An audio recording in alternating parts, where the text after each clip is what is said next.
ও পীরেরা, ও ন্যাংটা পীর, হাসরের মাঠে ন্যাংটা উঠবি, পাটটা ধরে যে বায়াত করতেছিস তুমি তো উঠবে ন্যাংটো, তো তোমার সেদিন পাটটা যাবে কোথায়? না রাসূলের খেলাফ, কোরআনের খেলাফ, পাটটা ধরে মুরিদ করা, পাটটা ধরে মুরিদ করা। কোথা থেকে পাটটা পেয়ে গেলি? যে পীররা পাটটা ধরে বায়াত করে, তোমার পোশাকে যদি লুঙ্গি না থাকে, পায়জামা না থাকে, ট্রাউজার না থাকে, জামা না থাকে, ন্যাংটা যদি উঠো, তো তোমার পাটটা কি থাকবে গা? যে একমাত্র হাত, আলীর হাত হলো আল্লাহর হাত। পাটটা আল্লাহর পাটটা নয়, কোন আল্লাহ পাটটা গলায় দেয় না, আল্লাহ পাটটা পরায় না, আল্লাহর সঙ্গে পাটটার কোনো সম্পর্ক নাই। এ পীররা কমপক্ষে বোঝে না যে পাটটা যখন আল্লাহর সঙ্গে সম্পর্ক নয়, তো সে পাটটা ধরে মুরিদ করাই কি করে? আসলে এটা নকল পীর, নকল বায়াত। কোরআন পড়ার কথাটা কোথা থেকে এলো? এই মোল্লারা তৈরি করেছে, নবীর জামানা থেকে নয়। কোরআন উসমান গনির জামানায় একত্রিত হয়েছে। তার আগে কার কাছে একটা সূরা, কার কাছে দুটো আয়াত, কার কাছে তিনটে আয়াত বিভিন্ন জায়গায় ছড়িয়েছিল। এমনকি একত্রিত যখন করে তখন কোরআনের অনেক আয়াত খুঁজেই পাই। যাকে কোরআন একত্রিত করার হুকুম দেওয়া হয়েছিল সে রওয়ায়াত করেছে।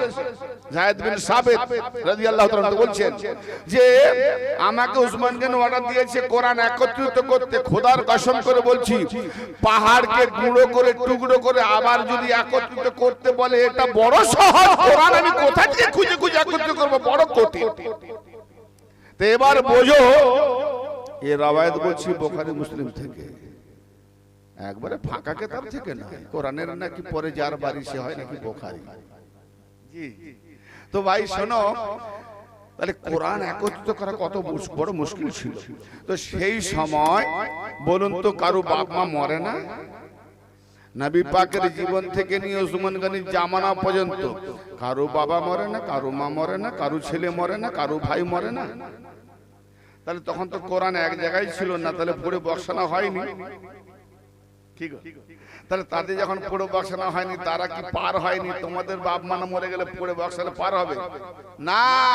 বাবা মা মারা গেলে বা কারো নামে বক্সাতে গেলে সব থেকে বড় কাজ, এক কোরআন পড়ে তুমি কবুল হবে কিনা কোনো গ্যারেন্টি নেই, কিন্তু আল্লাহ ও তার রাসূল এবং আহলে বাইতে রাসূল আউলিয়াদের শানে একটা মাজমা দিয়ে দাও, তো খোদার কসমে মাজমার গ্যারেন্টি আছে। পাঁচের দোয়া ওলি আল্লাহর শানে যখন করবে ওসিলা করে, এই দোয়া কবুল হবে, তোমার বাপ মা জান্নাতে যাবে। কোরআন পড়লে কোনো গ্যারান্টি নেই। এসব মোল্লাদের ব্যবসা, এরা ঢুকিয়ে খাবে, পকেটে ঢোকাবে। আবার তারাবি খতম।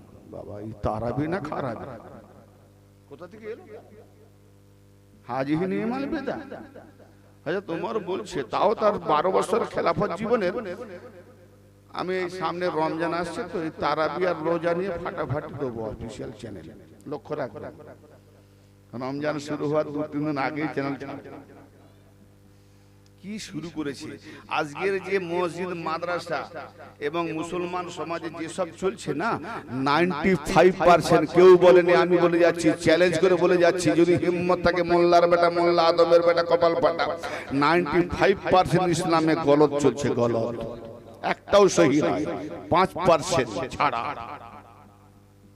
জি, একমাত্র সঠিক রাস্তা, হোসাইনি রাস্তা, হাসানি রাস্তা, মাওলা আলী পাকের বেলায়েতি রাস্তা, নবী মুস্তাফার নবুয়তি রাস্তা, আল্লাহ পাকের তাওহীদি রাস্তা যদি দেখাতে হয় তো খাজা গরিব নওয়াজ দেখিয়ে গেছে। খাজা গরিব নওয়াজের দেখাবা অনেক, কিন্তু চিশতিয়া লেভেল মার্কা আছে। এরা আবার ওই রকম মিশে যায় ওদের সঙ্গে, তার মানে এদের কাছে জবাব নাই, পীর হয়ে গেছে। কি করবে? ওদের মতে যদি না মানিস আমাকে ধরবে, পীরগিরি বন্ধ হয়ে যাবে। তাদের রংলি এরা পীরগিরি চালাচ্ছে। এই চিশতিয়া মার্কা, কাদরিয়া মার্কা, অনেক লেভেল ওয়ালা পীর আছে, সাবধান বাবা। তার উপরে আবার দেখি অনেকে পাটটা ধরে বায়াত করে, পাটটা ধরে বায়াত করে। বলি, হাসরের মাঠে যখন উলঙ্গ উঠবে, তোমার নবী বলছেন প্রত্যেক ব্যক্তি কে আল্লাহ পাক ন্যাংটো উঠাবে, উলঙ্গ উঠাবে, এমন কি খাতনা বিহীন উঠাবে। তার মানে যেমন জন্ম হয়েছিল এরকম ন্যাংটা উঠবে। এইবার বলো, ন্যাংটা যদি উঠবে তো যে পীর সেও তো ন্যাংটা উঠবে না কি গো? হ্যাঁ, কোন ব্যক্তিকে কাপড় পরানো হবে না, সর্বপ্রথম কাপড় পরানো হবে ইব্রাহিম আলাইহিস সালামকে, কাপড় পরানো হবে, তার মানে তিনিও ন্যাংটা উঠবে। দ্বিতীয় নম্বরে নবী পাককে পরানো হবে, কারণ নবী পাকের আদি পিতা আসল পিতা যে দিনে মিল্লাত ইব্রাহিম, নবী পাকের মধ্যে দিয়ে ইব্রাহিম পাবো, তাই আমাদের ধর্মের মধ্যে ইব্রাহিমী ধর্ম পাওয়া যায়। কারণ কুরবানি ইসমাইলের বদলে ইব্রাহিমের বদলে কিছু ইব্রাহিম আর মুহাম্মাদি। নামাজের মধ্যে আল্লাহুম্মা সাল্লি আলা মুহাম্মাদিন ওয়া আলা মুহাম্মাদিন কামা সাল্লাইতা আলা ইব্রাহিম ওয়া আলা ইব্রাহিম।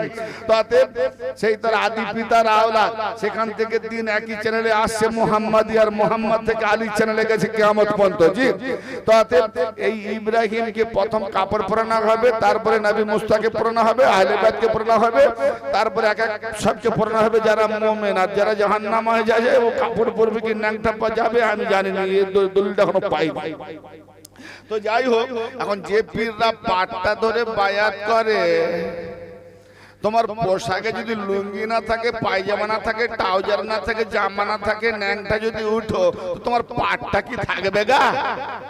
ও পীরেরা, ও ন্যাংটা পীর, হাসরের মাঠে ন্যাংটা উঠবি, পাটটা ধরে যে বায়াত করতেছিস তুমি তো উঠবে ন্যাংটো, তো তোমার সেদিন পাটটা যাবে কথা। তাহলে যে মুরিদ পাটটা ধরে মুরিদ হলো, ও পীর দেখা পাবে না, আর পীর মুরিদ দেখা পাবে না। পীর যাবে জাহান্নামে, মুরিদও যাবে জাহান্নামে। কেন? রাসূলের খেলাফ, কোরআনের খেলাফ, পাটটা ধরে মুরিদ করা,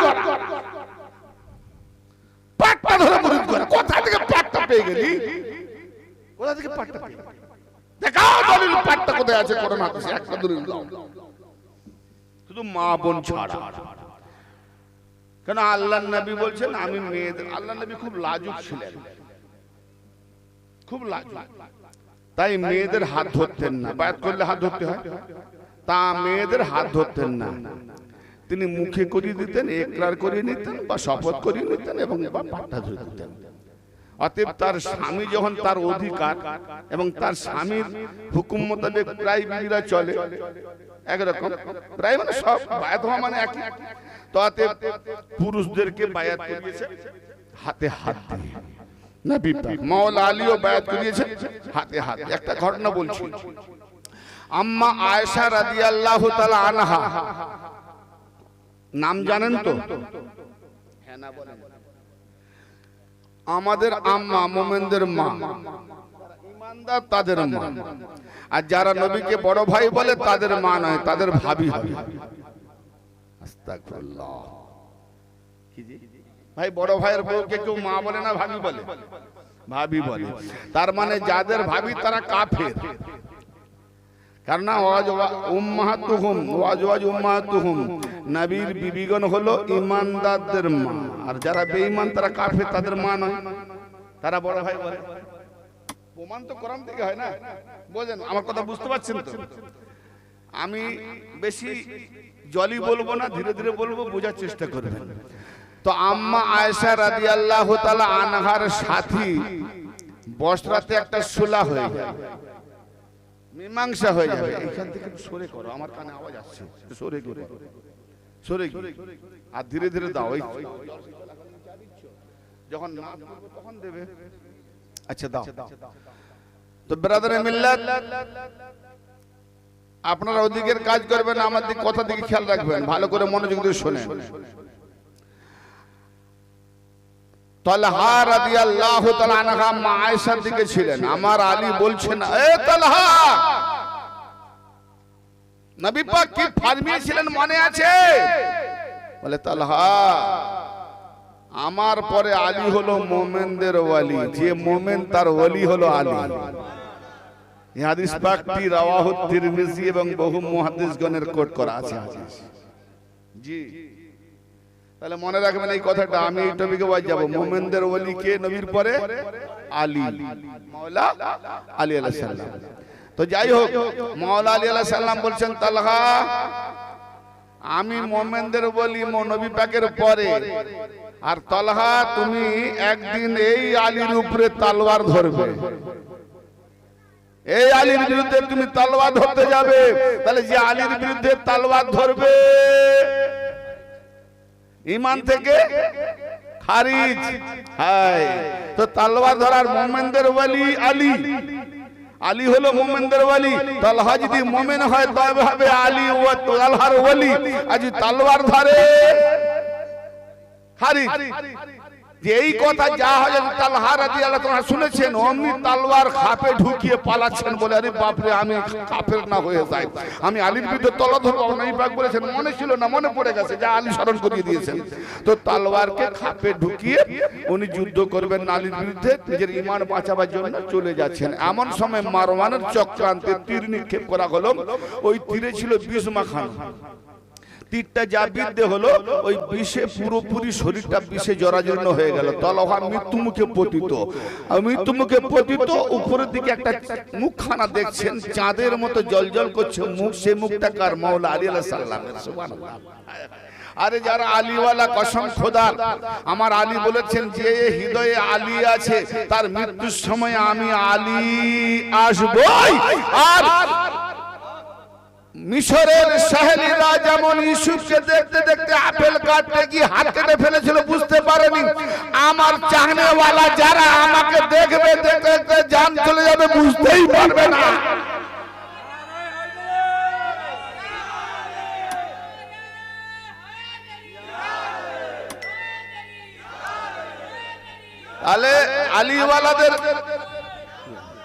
আলীওয়ালাদের মৃত্যু কি হবে গো? বড় আসানে হবে না? আর হৃদয়ে যারা আলী নাই, কুত্তার মতো মরবে, কুত্তার মতো মরবে। হ্যাঁ, তারপর আর ওই কয়েক সেকেন্ডের মৃত্যু, যেমন আমরা কয়েক মিনিটের স্বপ্ন মনে করি না, 20 বছর কেটে গেছে।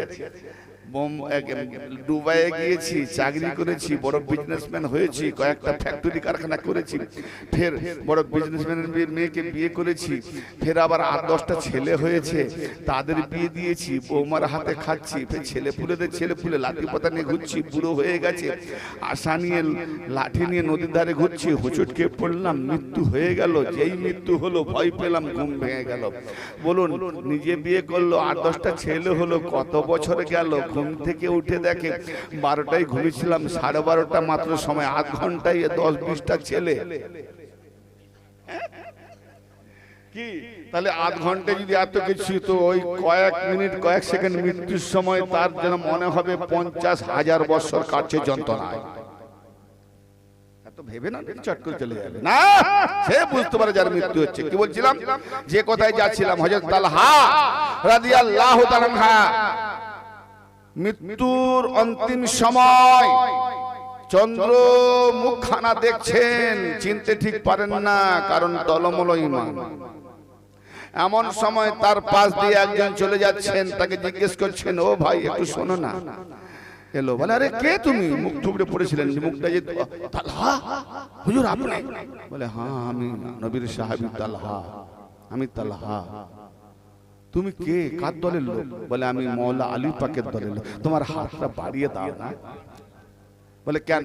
দাও না হাতটা বাড়িয়ে। যেই হাতটা বাড়িয়ে দিল, মুস্তাদরাক আলা সাহিহাইন ইসনাদ সহিহ হাকিম নিশাপুরের হাদিস দিলাম।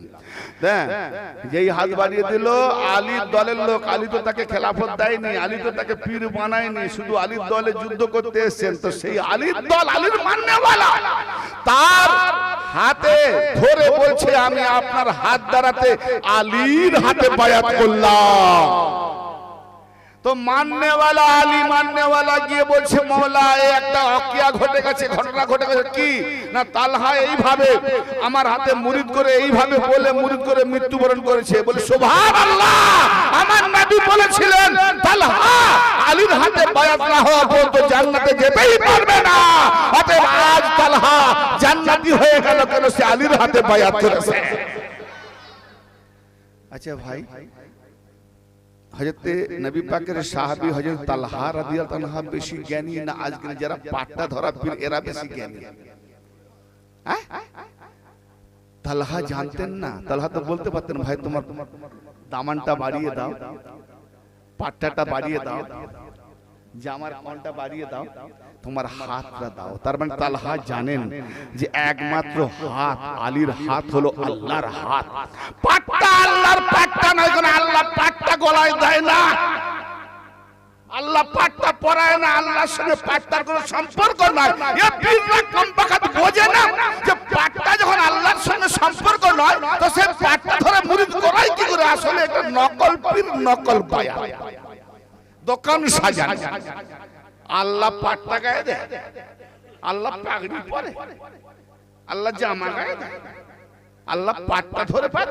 আল্লাহ কি বলছে? তোমার হাতে যারা বায়াত করলো তারা প্রকৃতপক্ষে আল্লাহর হাতে বায়াত করলো। তাহলে নবীর হাত, আলীর হাত কার হাত? আল্লাহর হাত। আলীর হাত নবীর হাত, নবীর হাত আল্লাহর হাত। তো আলী থেকে যে সাজরায় আলী এসছে চিশতিয়া তরিকা, এই পীরদের হাত কার হাত? আলীর হাত। পরস্পর পরস্পর মুর্শিদের হাত হতে আলীর হাত। অতএব হাত ছাড়া যারা বায়াত করে, পাটটা ধরি আজকে চলছে পাটটা ধরা বায়াত কিজি, তার মানে এরা তালহাকেও হার মানিয়েছে, আলীকেও হার মানিয়েছে, নবীকেও হার মানিয়েছে, আল্লাহকেও হার মানিয়েছে। কোরআন সূরা ফাতিহা 10 নম্বর আয়াতটা খুলে দেখো, না মৌলবী পীরগিরি করছে পাটটা ধরে বায়াত। পাটটা ধরার টপিক শুনেছো কোথায়? এই রমজান মাসের শুরুতে তোমার পাটটা ধরার ধামাকা বেরোবে। হ্যাঁ, মগরিবের আজানের 20-25 মিনিট পরে ইফতার করো, না দিনের বেলা ইফতার করো? মগরিব দিনের বেলা হয়, রাতে হয় না। আর রোজা বলছে রাত পর্যন্ত নিয়ে যাও। এরা সব দিনে রোজা করে। এই টপিকও দেবো, তারাবি না খারাপি এর টপিকও দেবো। আর বাকি তো আছে আমাদের তরিকার কিছু, সেটা এখন বলবো না, যখন বাজাবো তার কানে আওয়াজ পৌঁছে যাবে। তবে এই টপিকটা শুনলে যে আছে না সে বুঝে নেবে যে আমাদের বিরুদ্ধে ধামাকা তৈরি হচ্ছে। হ্যাঁ, এমন আইটেম বম ফেলবো না, অ্যাটম বম, যেটা ফিলিস্তিন গাজায় এরকম বম ফাটেনি। হ্যাঁ, এ কি বম জানো তো? ও তো দেহ মরে যায়, জান বেরিয়ে যায়। এ বম নিক্ষেপ হবে ব্রেনে। তার মানে কে পশু আর কে মানুষ এটাই প্রমাণ হয়ে যাবে। কোরআন হাদিস কত বুঝ। হিজড়েরা এত 2 নম্বর কথা বলেনি, এদের মুখে 2 নম্বর কথা, ঠিক না বেঠিক? এরা হলো হিজড়ে মৌলবী। চ্যালেঞ্জ থাকো তোর বিরুদ্ধে সোশ্যাল মিডিয়াতে। আমার মৌলবীগিরি তোমার কতদিন চলবে? পাবলিককে কত ধোঁকা দিয়ে খাবে এভাবে? না, শোনো, নবীকে তুমি মানো। নবীর উপরে গুস্তাখি করেছে কোন? বুখারী শরীফটাকে সামনে ফেলে যদি মোনাজাত করি না, ওই বুখারীর দলিল দিয়ে শুধু দলিলে থাপ্পড় মারবো। তার একটা দলিল দিয়ে যাচ্ছি, আমার নবী হেরা গুহাতে, মনোযোগ দিয়ে শুনো, কথা শুনেছি পড়েছি সবে। তাতেই যারা ওয়াজ করে কি সুবহানাল্লাহ বলে, কিন্তু ভেতর থেকে সুবহানাল্লাহ না গোবর মাখাচ্ছে। দেখো, হ্যাঁ, বাপ মরে গেছে বলে সুবহানাল্লাহ, তোর মা জাহান্নামে গেছে বলে সুবহানাল্লাহ। হ্যাঁ, আবে জাহান্নামে গেল সুবহানাল্লাহ। কোথায় কি বলতে হয় জ্ঞান নাই। শোনো, আমার নবী 40 বছর বয়স পর্যন্ত গারে হেরাতে, হেরা তপস্যা করছিলেন। অনেকে বলি ওখানে কি করছিলেন? নামাজ। কেউ কেউ বলে নামাজ পড়ছিলেন।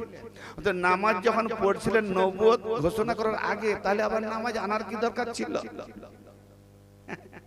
তাহলে ওই নামাজেই তো আল্লাহ পাওয়া গেল, ওহি পাওয়া গেল, জিবরাইল পাওয়া গেল, ঠিক না? যেই গারে হেরাতে ইবাদত করছেন, ধ্যানে আছেন, আর সেটাই চিশতিয়া তরিকায় ওই ইবাদত দেয়া হয়। জি, এই মোল্লা জানে না।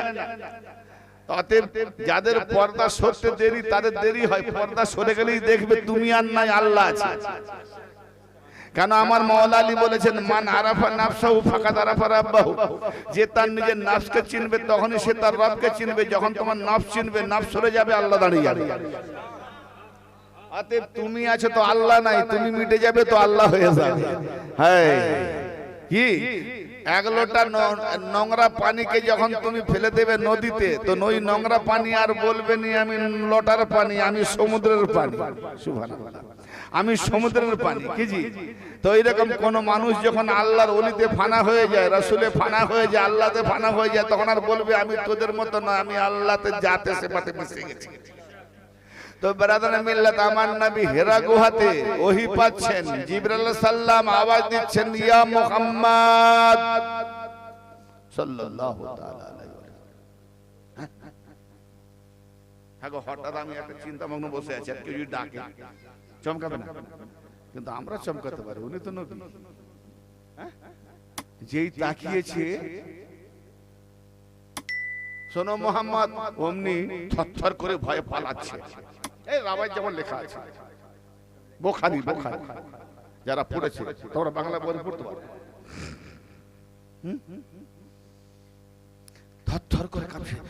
ও খাদিজা, আমাকে কিছু চাপা দাও গায়ে, আমার শরীরে কিছু চাপা দাও। একটা কম্বল চাপা দিলেন, কাঁপুনি হচ্ছে। কি ব্যাপার না, আমি একটা কি দেখেছি, উপরে ভাসমান চেয়ারে বসে আছে বড় কুরসিতে, কি বিরাট ব্যাপার, কি দেখেছে কি জানি, আমাকে ডাকলো ইয়া মুহাম্মদ। আমার কাঁপুনি এসে গেছে, আমার ভয় করছে। কে ভয় করছে? নবী। তখন মা খাদিজাতুল কুবরা বলছেন ঠিক আছে, আপনি ভয় পাবেন না, দেখি ও ফেরেশতা না জিন না শয়তান, এখনই পরিচয় করিয়ে দেবো। এই খাদিজা নবী না মুহাম্মদ নবী? পরিচয় কে করাবে বলছে? খাদিজা। সুবহানাল্লাহ, এই মুসলমানদের নবী। এই ভাবছেন পরিচয় করাবে। মুহাম্মদকে ডাকলেন, আমার সামনে আসুন। সামনে এলেন, বলে এখন কি দেখছেন? বলে ওই যে চেয়ারে বসে আছে। বলে এখনো দেখছেন? বলে হ্যাঁ। আরো সামনে আসুন, আমার কোলে বসে। কোলে বসে গেছে, কি দেখছেন? বলে মুহাম্মদ, ওই দেখছি চেয়ারে বসে। বলে এখন দেখছেন? আমার সিনাতে মাথা রাখো।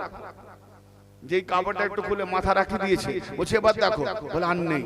বলে তাহলে মোহাম্মদ আপনি ভয় পাবেন না, কারণ জিন শয়তান হলে বেহায়া হতো, বেশরম হতো, দেখতো লুকিয়ে লুকিয়ে, কিন্তু ও আল্লাহর ফেরেশতা, ও শরমদার, ও বেহায়া নয়, ও হায়াদার। তাই আমাদের স্বামী স্ত্রীর ব্যাপারে ও আর দেখতে পারে না, পালিয়ে গেছে। মুসলমানদের নবী কেমন বানিয়েছে, মা খাদিজা পরিচয় করিয়ে দিচ্ছে তার সিনাতে নবীর মাথা ঢুকে, যে দেখো ও জিন না শয়তান না ফেরেশতা। যে নবী প্রথম ওহীতে প্রথমটাকে জিবরাইলকে চিনতে পারে না, না চিনতে পারে জিন না শয়তান না ফেরেশতা, সে নাকি মুসলমানদের নবী। আর মা খাদিজা পরিচয় করিয়ে দিবে। আস্তাগফিরুল্লাহ, লা হাওলা ওয়ালা কুওয়াতা ইল্লা বিল্লাহ। এই রকম কিতাব পড়বো আর ওয়াজ শুনিয়ে বলবো সুবহানাল্লাহ বলো। এ হলো 72 ফিরকাদের নবী। আমাদের নবী ঈসা নবী যদি নবী হয়ে এসেছেন, আমাদের নবী কি নবী না হয়ে এসেছেন? ইয়া রাসূলুল্লাহ, ইয়া হাবিবাল্লাহ, আপনি কখন থেকে নবী ছিলেন? আমার নবী বললেন কুনতু নাবিয়্যাও ওয়া আদামু বাইনাল মা'i ওয়াত তিন।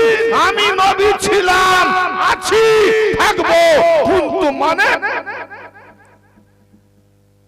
অতীত, বর্তমান, ভবিষ্যৎকে নিয়ে নবী বললেন আমি ছিলাম, আছি, থাকবো, আজও নবী আছে। জি, পানি একদিকে, মাটি একদিকে, মাঝখানে আমি নবী ছিলাম। জোরে বলেন শুনুন। যে নবী আমার নবী ছিলেন আদম সৃষ্টি হওয়ার পূর্বে, আর ঈসা নবী নবী হয়ে এসেছেন, তিনি কিতাব চিনলেন, তিনি নিজেকে নবী জানলেন, দুদিনের শিশু। আর আমার নবী 40 বছর বয়সে জিবরাইলকে চিনতে পারেনি, মা খাদিজা জানাবে। আস্তাগফিরুল্লাহ। এই হলো কোরআনের পরে বুখারী, ফের বলে ইমাম বুখারী। ভাই ইমাম, ভাই এই ইমাম বুখারী প্রসঙ্গে আমার ছোট বড় বলার দরকার নাই। একটা প্রশ্ন, ইমাম বুখারী কি কোরআন পড়েন নাই? ঈসা নবীর আয়াতটা পড়েন নাই? কখন থেকে কে নবী আয়াতগুলো পড়েন নাই?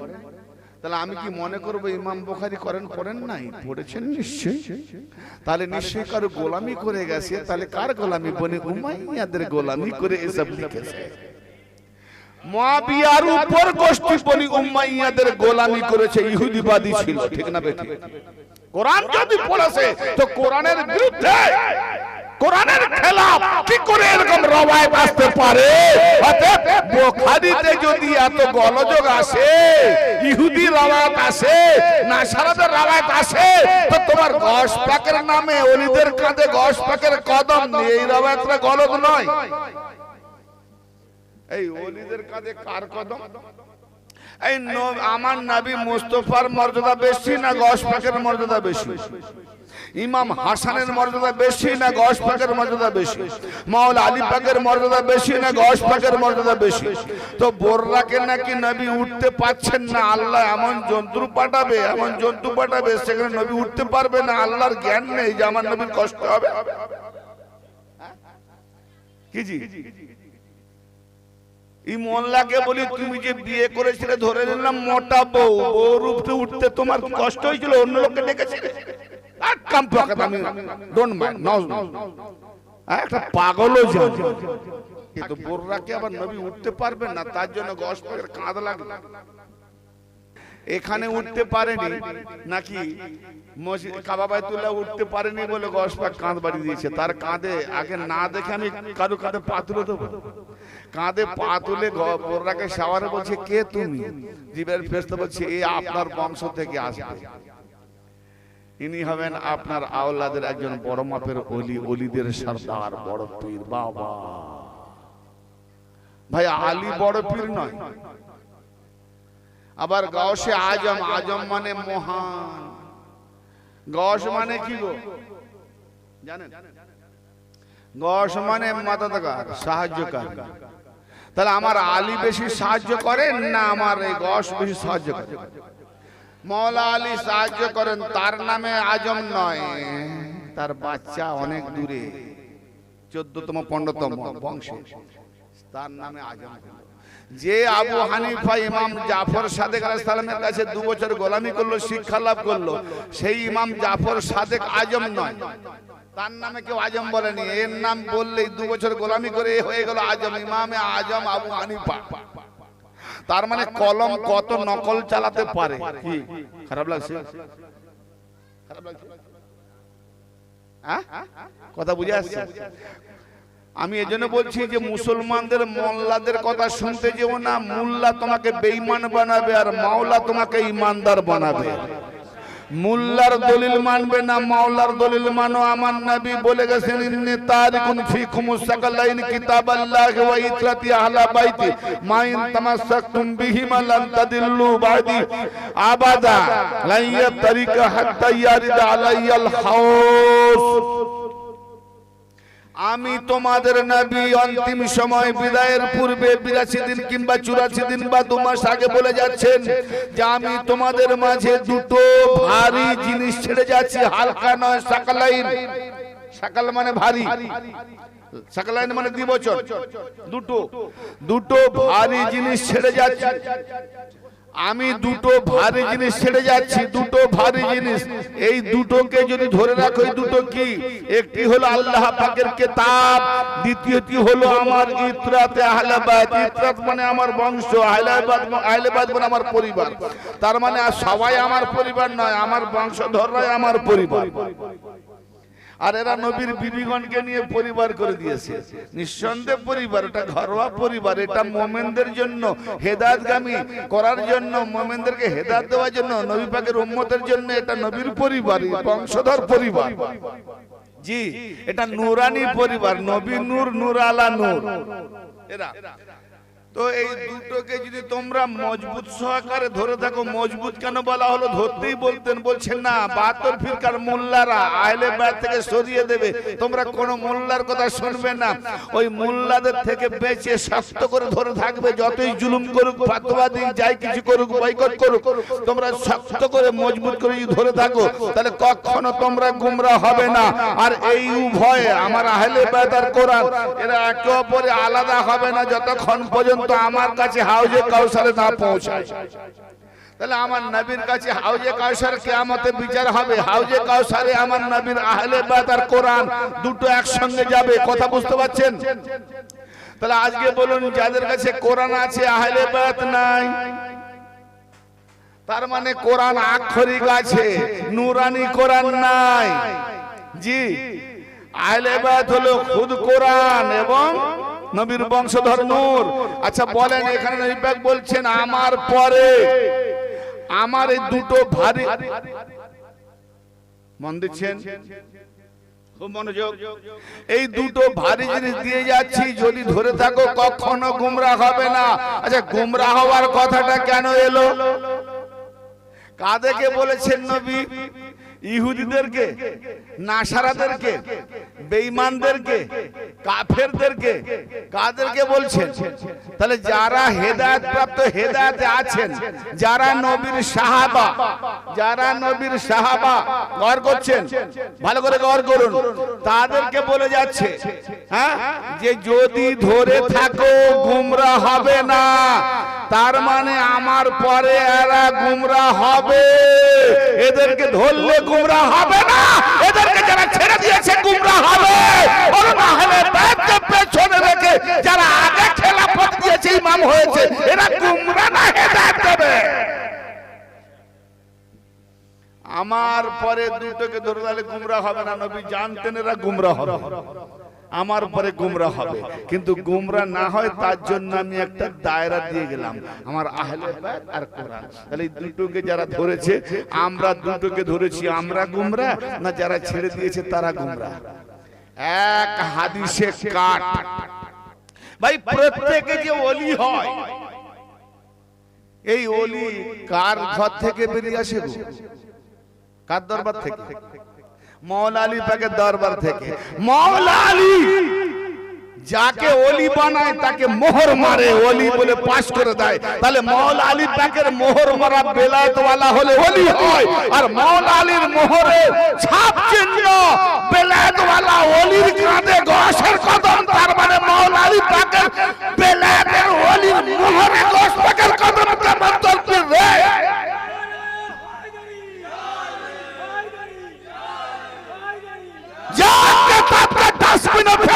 চালিয়ে দে। এ শুধু ওলিদের আবেদন, সমস্ত ওলিদের গর্দানে যদি কদম গস পাকের, তো ওলির গস পাকের বাপ হযরত মুসা জঙ্গির দোস্ত, হযরত সালে মুসা জঙ্গির দোস্ত, তিনি জবরদস্ত ওলি ছিলেন। তার নানা জবরদস্ত ওলি ছিলেন, আম্মা জবরদস্ত ওলি ছিলেন। তাহলে কি গস পাকের কদম তার বাপেরও কাঁধে উঠে গেল? আবে যার কদম বাপের কাঁধে, আমার নবীকে বলছে আবু তালেবের স্ত্রীর কাছে নিজের বাজু বিছিয়ে দাও, বাজু বিছিয়ে দাও, নম্র হও, মাথা ঝুঁকাও আবু তালেবের কাছে। আর সেই আবু তালেবের বেটা মওলা আলী বেলায়েতের তাজদার, তার মোহর ছাড়া কেউ ওলি হতে পারে না। আর সেই ওলির গর্দানে পা রাখার অর্থই হলো আলীর মোহরের উপরে পা রাখা। তার মানে এরা ওলি নয়, পাক্কা আলী দুশমন। কিন্তু আহলে বাইতের লেবাস উড়ে সাইনবোর্ড লাগিয়ে লুটে পুটে ঈমান লুটার দল দাজ্জাল। এরা হলো পাদ্রী, কাদরি নয়, পাদ্রী। কার পাল্লায় পড়েছে তুমি জানো না। গস পাক বেশক আল্লাহর ওলি, কিন্তু গস পাক আব্দুল কাদের বগদাদি নয়, আব্দুল কাদের জিলানী আল্লাহর ওলি। আর আব্দুল কাদের বগদাদি হলো আব্বাসীয়, বনি আব্বাসীয় দালাল পদলোহী কারেন্সি লুটে পুটে খেতে। তো ইনশাআল্লাহ এই সিলসিলায় চিশতিয়ার ঢংধারী পীর আর কাদরিয়া সিলসিলা ঢংধারী পীর, এই ঢংধারী পীরেরা এখন শুরু করেছে বাজার। এদের বাজারিয়া মাল ইনশাআল্লাহ বাজারে পাঠাবো। তবে আজকে টপিক তো আমি ওই টপিকে নিয়ে যাব না। এই যে বেলায়েতের ওলির কথা আসতেছে বলে এই জন্য দেখে শুনে বাবু, পীরদের মধ্যেও সব ঠিক নাই, একটু ভেবে চিনতে। কেননা আজকে অনেক ভণ্ড এখন ফের কি যারা জীবনে পীর মানতো না তাদের দলও এখন পীর হয়ে গেছে, তারাও বলছে আমরা পীর মানি, তারা আবার বাত করা শুরু করে গেছে। একদল জীবনে কোনদিন নারায়ে বেলায়েত, নারায়ে হায়দারি নারা দিত না, নারায়ে তাকবীর, নারায়ে রিসালাত, তারপরে বলতো মাসলাকে আলা হাজরাত। এখন দেখি তারা নারায়ে তাকবীর, নারায়ে রিসালাত কমই দিয়েছে, নারায়ে হায়দারি দেয়। কেন? হায়দারির দল বাড়তেছে, যেদিকে এরা দেখে পানি গড়াচ্ছে ওইদিকে ঝুঁকে যায়, ঝোল চুষে খায়। কিন্তু সাবধান, মনে করবেন না যারা নারায়ে হায়দারি দিচ্ছে বলে আলীওয়ালা হয়ে গেছে। না না, আলীর লেবাদা উড়ে লুটে পুটে দাওয়াত খাবার লোভে। খুব সাবধান, খুব সাবধান। কত নকল বেরোচ্ছে বাবা, আমরা তো ঘুরি চারদিকে, কত নকল বেরোচ্ছে। সাবধান, যাকে তাকে পীর বলে মেনে নিও না।